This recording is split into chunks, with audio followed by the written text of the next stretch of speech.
एक खूबसूरत प्रेरणादायक कहानी कि जो भी होगा अच्छा ही होगा। एक गांव था, धूप, हरियाली और छोटी छोटी झोपड़ियों से भरा हुआ। उसी गांव में अर्जुन नाम का एक लड़का रहता था।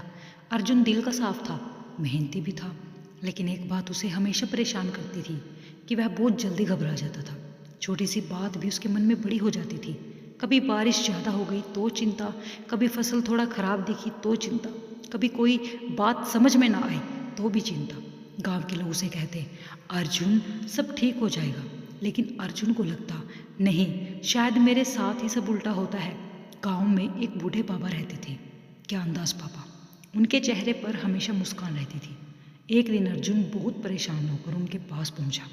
बाबा, मेरे जीवन में एक के बाद एक मुश्किलें आ रही हैं। मैं बहुत डरता हूँ। क्या होगा, कैसे होगा, कुछ समझ नहीं आता। बाबे ने हल्के से हंसते हुए कहा, बेटा, जीवन की हर घटना में एक संदेश होता है और हर मोड़ पर एक भलाई छिपी होती है। बस विश्वास रखो कि जो भी होगा अच्छा होगा। अर्जुन बोला, लेकिन बाबा, मैं कैसे मान लूँ कि जो भी होगा अच्छा होगा। बाबा ने उसे पास बिठाया और एक कहानी सुनाई। सालों पहले एक राजा था। उसके पास एक मंत्री था जो हर स्थिति में कहता था, राजा साहब, जो भी होगा अच्छे के लिए होता है।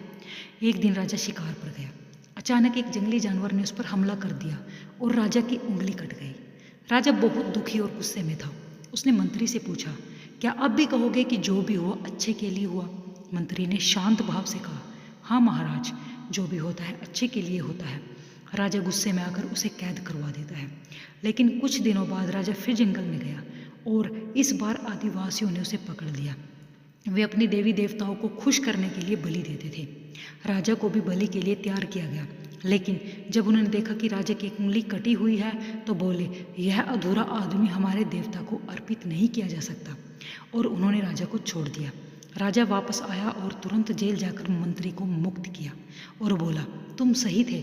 अगर मेरी उंगली ना कटी हुई होती तो आज मेरी बलि हो जाती। लेकिन तुम्हारे जेल में जाने का अच्छा क्या था? मंत्री मुस्कुराया, महाराज, अगर जेल में ना होता तो मैं आपके साथ शिकार पर होता, और जब आदिवासी देखते कि आप अधूरे हैं तो वे मुझे बलि पे चढ़ा देते।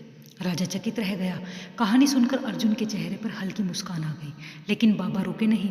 बोले, अर्जुन, जीवन भी कुछ ऐसा ही है। जब किसी रास्ते पर अंधेरा दिखे, समझ लेना कि आगे कहीं रोशनी जरूर है। कभी कभी भगवान हमेशा किसी बड़ी मुसीबत से बचाने के लिए छोटी सी परेशानी दे देते हैं, और कई बार कोई बंद दरवाजा आगे खुलने वाले बड़े दरवाजे का संकेत होता है।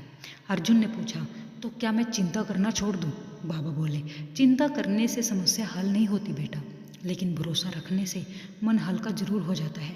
जो भी होगा अच्छा ही होगा, यह सोच तुम्हें मजबूत बनाएगी, खुश रखेगी और तुम्हारे कदम आगे बढ़ाएगी। कुछ महीने बाद अर्जुन की फसल का कुछ हिस्सा बारिश में खराब हो गया। पूरे गांव में हड़कंप मच गया। लोगों ने सोचा, अर्जुन रोएगा, टूट जाएगा, लेकिन वह मुस्कुराकर बोला, कोई बात नहीं, जो भी होगा अच्छा ही होगा। कुछ दिनों बाद सरकार की ओर से उन किसानों की मदद का बड़ा अनुदान आया जिनकी फसल खराब हुई थी। अर्जुन को नुकसान से ज़्यादा लाभ मिला। वह दौड़ता हुआ बाबा के पास पहुंचा और बोला, बाबा, आपकी बात बिल्कुल सही थी। सच में जो भी होता है अच्छे के लिए होता है। बाबा हंसकर बोले, अब तूने जीवन का सबसे बड़ा राज सीख लिया है। और इस कहानी की सबसे बड़ी सीख यही है कि जीवन में कभी हार मत मानो, कभी घबराओ मत, कभी निराश मत हो, क्योंकि हर घटना के पीछे कोई ना कोई भलाई छिपी होती है। बस विश्वास रखो, जो भी होगा अच्छे के लिए ही होगा। तो दोस्तों, अगर आपको हमारी वीडियो अच्छी लगी तो वीडियो को लाइक करना, शेयर करना, साथ साथ चैनल को सब्सक्राइब जरूर करना, क्योंकि एक वीडियो बनाने में हमारी बहुत ज़्यादा मेहनत होती है। Thank you.